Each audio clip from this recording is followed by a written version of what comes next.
So it begins.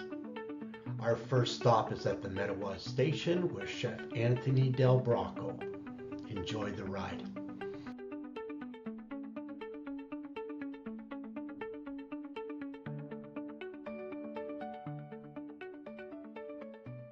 Here we are at the Mettawas, and I'd like to introduce you to Chef Anthony Del Bracco. Hey Chef Casey, how's it going? Very good, sir, very good, and thank you for having us here. Yeah, it's a pleasure. Yeah, I was just wondering if you can tell us a little bit about the Mettawas. Well, we've been open since 2008. We're in the old train station in Kingsville, built by Hiram Walker in 1887. Beautiful stone building, kind of an icon place in town. Everybody in town talks about it, knows about the building. And well, it's definitely one of my go-to places. I love coming here. Awesome. Yeah, the food's outstanding. The service is wonderful. I've used it as a special occasion place. Most people do. Yeah, I would think so. It's one of those places in town. Fall feature, summer features. Coming up soon will be our holiday menu. We're going to start that sometime near the end of November with some holiday type of dishes, things that remind me of Christmas. Now, this being a Mediterranean style restaurant, would that be Mediterranean style Christmas? Yes and no. We always try to incorporate some sort of Mediterranean feel in the dishes, but not necessarily a full Mediterranean item, like a full Mediterranean dish. Like we just try to incorporate some things, or we'll take like a traditional turkey dinner and we've made that into a sandwich, like a turkey with some cranberry wine jelly and brie cheese, and make it something cool. I think we're gonna have to go into the kitchen soon. I'm getting hungry already. Seeing the food industry today is. Probably the rising costs. Rising cost, labor, food cost, electricity cost, gas cost. Like it's one of the biggest challenges I think right now. Costs are getting a little bit out of hand, and it's kind of hard to reflect that on your menu prices to make sure things are fair to the customers. And have you noticed a decline because of the food prices, or are you just biting the bullet? Some biting the bullet, but also we're mostly experiencing the frequency of guests, right? The people that would come once a week are coming once a month, or the once a monthers are coming every couple months. Which is fine. It all evens out. I mean, people are watching what they're spending too, so we want to make sure that the quality is still good and the products that we're using are still, Train wreck on the menu? Yeah, that's our award-winning sandwich. We've won the best veal sandwich in Ontario, 2022, 2024. Well done, congratulations. Yeah, so it's a veal sandwich, breaded veal cutlet, provolone cheese, tomato sauce, peppers, mushrooms, onions on a freshly baked ciabatta bun. And that's on the lunch menu? That's on the lunch menu, yep. Okay. Yep. I've had it. It was one of the things that actually attracted me to this place. Well, when I was still a tourist in town, I had the train wreck, which was recommended by somebody that lives here. Yep. And it is outstanding. I highly recommend it to our viewers. I really do. Yeah. What is your go-to comfy food? Comfy foods. Pretty much anything with bread, pasta, and pizza. How's that? Sounds Italian. Just things I grew up with eating. My grandmother on my mom's side, Majana, would make these wonderful pizzas. We'd go for dinner at their place, or we'd go over after dinner from eating dinner at our house to their house to visit, and she'd have to feed us. So she'd bring out one of these pizzas that she would make, and a nice big thick crust, bready, more like focaccia than pizza, but with her fresh ingredients that she picked from her gardens and stuff. Oh, what a memory. Yeah, I'll never forget those pizzas. They were something special. And my other nonna, Grandma Rose from Kingsville here, I grew up cooking with her, so cooked a lot of food with her. And I'm going to cook this dish later on today, pasta alla matriciana. A matriciana. A matriciana. Yes. So she would use the bucatini noodles. You know those long spaghettis with the hole down the middle? The worms. The worms. The worms. That's what we used to call Yeah, them. that's what we call them, worms. Yep. Yeah, little straws. Yeah. Yeah, excellent. Yeah. Excellent. What do we have here, Chef? Oh, today we've got some, this is a nice grappa. Remind us of back home in Italy. Oh, Grappa. very nice. And that would go with some of that comfy food, I guess. Sure would, and espresso. Cheers. Cheers, my friend. Thank you, Chef. Oh, what ingredients could you not do without in your kitchen? Ingredients that I would not do without in my kitchen. Good quality olive oil. Okay. Good quality olive oil goes a long way. It brings a lot of nice flavor to your dish. Also, we call it love. We put a little bit of love in every dish. We have it's chopped up parsley and garlic and olive oil that I keep right beside my stovetop there, and it pretty much goes in everything we make. Wow. So this would chop parsley, garlic, and olive oil. Yep. Nice. Simple. Simple. Okay, and we'll see some of that later on. course Is that we going to will. be in the dish? For sure. Excellent. Goes in everything. It goes in everything here. Wow. What kind of tips would you have for a young chef or even for the cook at home? Tips for young chefs, I think they should obviously find their own style. I watch and learn. I watched a lot of cooking shows on TV, worked with other chefs, try to absorb as much information as I can out of watching them work. Okay. How they're doing things, and then tweak it and make it my own. Tweak it, make it your own. Come up with something that is unique. How do you cook for yourself at home? Cooking for myself at home. KD box mac and cheese and Schneider's Red Hots. No. Are you serious? No. Okay. Sometimes there is a time and place for that. We call it a 60-hour sandwich: Wonder Bread, bologna, and Kraft singles.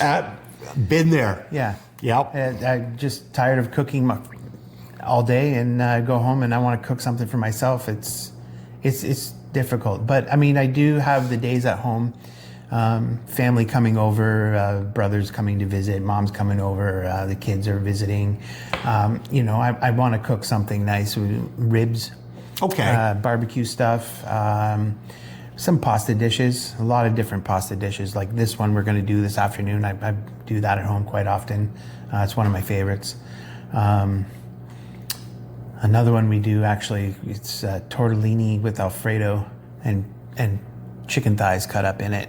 Nice. We call it birds, snakes, and praying mantises.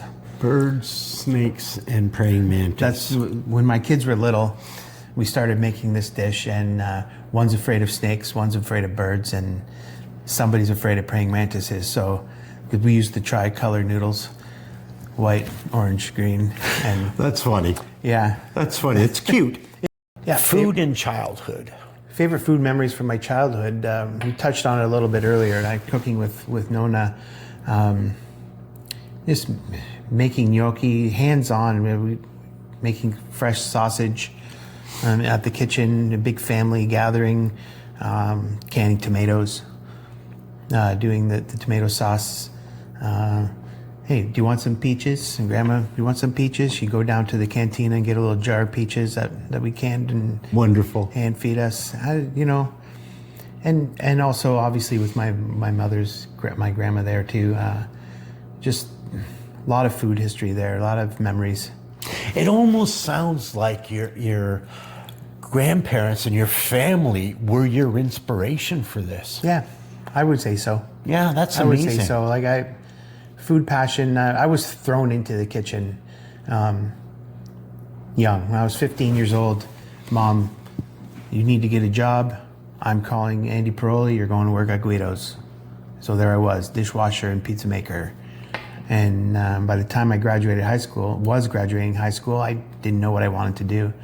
And suggestion was go to St. Clair College. And you're already cooking. You might as well keep doing it. And that's how it happened. So you took the culinary management program. Took the culinary management program at St. Clair College. I worked for Chef Dina Ingrata at the Kingsville Golf and Country Club for 9 years. Yeah. Learned a lot from her. She had the same type of passion and thought about food as I did, or I had the same as her, obviously. And I learned a lot from her and moved on to Roma Club in Leamington as their head chef. I was there for 7 or 8 years before I opened Mettawas. Wow. It's quite the history, actually. Yeah, I have like 35 years experience already, and I'm only 50. Kind of your own products that you sell, off sales, I guess. Yeah, I actually started that line of products before we opened the restaurant. I started to make my tomato sauce in jars for sale. Someone asked me if I could can some sauce for them. So I figured let's make a business out of this, and started making tomato sauce and salad dressing. Named it after my grandmother, actually, Majana, my mom's mom. The product line is called that, so Quality Sauce and Oils. It's evolved to about 12 different products. We do some wine jelly, 3 different kinds of salad dressing, tomato sauce, a bunch of different barbecue sauces and wing sauces. All to die for. Yeah. Cheesecake of the Month. You want to tell me a little bit about that? Oh, wow. Cheesecake of the Month. That's something we started years and years ago, doing a different cheesecake every month. And this month is a caramel toffee. Next month we're going to do a hot fudge brownie sundae cheesecake. Oh, sounds scrumptious. I'm working on that right now to get that ready. But we've changed the cheesecakes monthly, and it's become a challenge for me actually to come up with a different thing every month, because we've been doing it for so many. We've got something that we do along with our seasonal menus, so they'll change seasonally. We have some fall themed cocktails. Next will be the holiday, and end of November we're going to start some holiday drinks. Our bar staff and my lovely wife Janet come up with the different drinks. Excellent.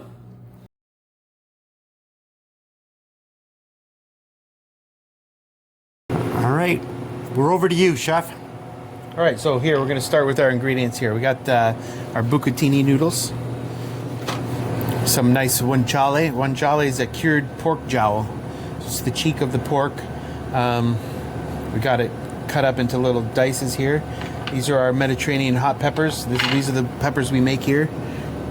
Majana's Mediterranean hot pepper, so we're going to put some of that in there. Here's our love. Remember that love we talked about? Pecorino cheese, our classic tomato sauce, and some white wine. And these 2 sauces are available here at the shop? Yeah, so we make these here, and you can buy them here. There's a couple of places uptown that have them. Leah Maria's Fruit Market. You can also get them at Butcher of Kingsville. All right. Okay, so we're going to start. We're going to turn on our heat. We got our water boiling back here, and we're going to throw some noodles in there.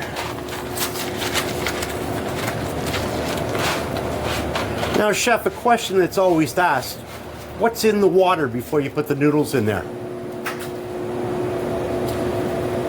Can't forget the salt. We're going to put a good amount of salt in there. We want that water to taste like the ocean. Nice salt water. We put our noodles in to start cooking here. And while this is heating up, we're going to add our olive oil. Good quality, extra virgin olive oil. Come in closer here. We're going to get that hot. All right, so we're going to start with that cured pork guanciale. Let's get that sizzling.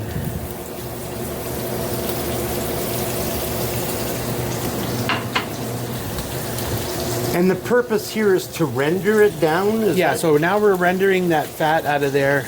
You'll see that this will start to render and cook down, and that's going to flavor the sauce. So we're rendering that fat and crisping up that pork. Get nice and a little crispy here.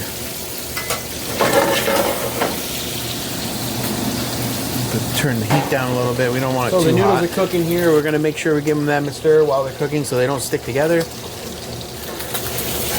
While that fat's rendering, let's add that love. Put that love in there. How much of the love did you put in? Tablespoon? That's about a tablespoon, yeah. Yep. Love. The hot peppers. I also make a sweet version of these hot peppers here too. So if you want, if you don't like it too spicy, I do have a sweet one. Now, is this on the menu currently? Currently, no, but it will.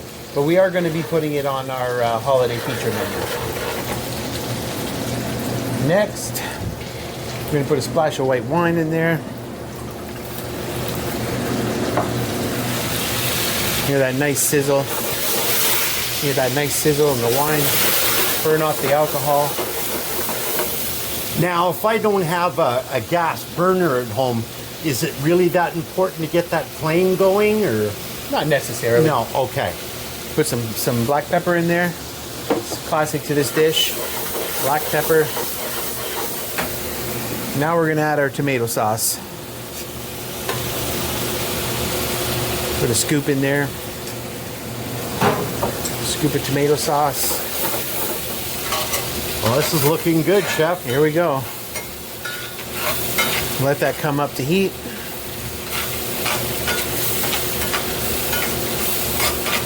So all of that within like 5 minutes. Yep. It's quick dish. Quick dish, easy to put together. You got the right ingredients. Now we're gonna drain our noodles. Add them in. Look at that. Yeah, now we're gonna let those noodles absorb some of that sauce. You don't want to just toss it around and take it off right away. The noodles have to absorb some of that sauce and get into those holes. Let's flip it around a little bit. Oh, that looks delicious, bud. That does look good.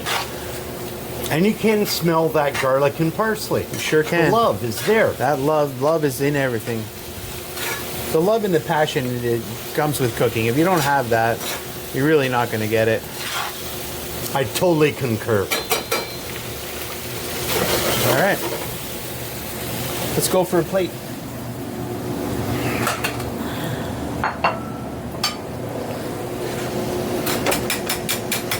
The moment of truth is coming.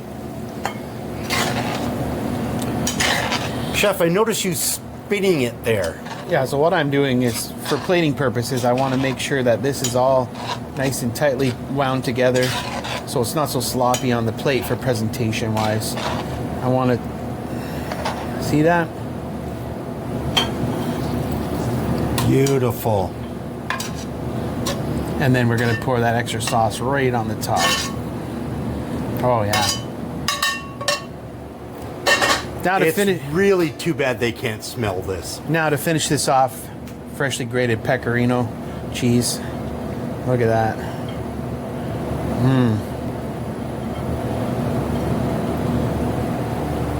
Nonna would be proud. So, Chef, what is the history of this dish? This is a classic Roman dish. Went along with the classic cacio pepe. The four classic Roman pastas: cacio pepe, carbonara, alla gricia, and amatriciana. Now, is this more of a foundation, and then we can add to it, Yeah, or so take I mean, away? the original cacio pepe, it's pecorino cheese, black pepper.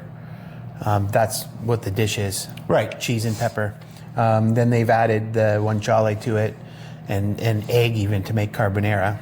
Oh yeah, that's right. So now we've removed the egg and added the tomato sauce, so we have amatriciana. Excellent. Yeah. I think enough talk and munjam. Let's eat some of this. Yeah, Let's put some on this your looks plate. wonderful. Oh, it smells so good. Oh, it's delicious. Yeah, I got to be prepared here. White jacket, red sauce. So this will be on our holiday menu because, you know, it reminds me of home, and you want some of this goodness on top of there. Reminds me of home, and what we would eat as a family at Christmas would be dishes like this. Nice richness of the sauce. And all right. All right, Bon here appetit. it goes. Here it goes. The moment of truth. These worms are hard to slurp up. Yeah, they are.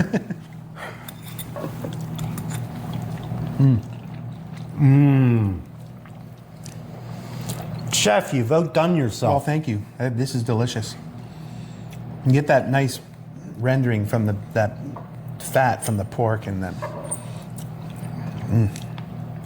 creaminess of the cheese. The spiciness, it's not hot. It's not super hot. It's got a nice burn to it. Yep. Thank you, Chef Anthony, for taking us on this delicious adventure. Here's the Mettawas website. Trust me, you won't be disappointed. At the Culinary Edge, we're all about connecting with fellow food lovers, discovering new recipes, sharing kitchen secrets, and most importantly, having some fun. Whether you're a seasoned chef or just starting out, we invite you to keep exploring, exchange tips, and celebrate the joy of food. As chefs, we appreciate your feedback.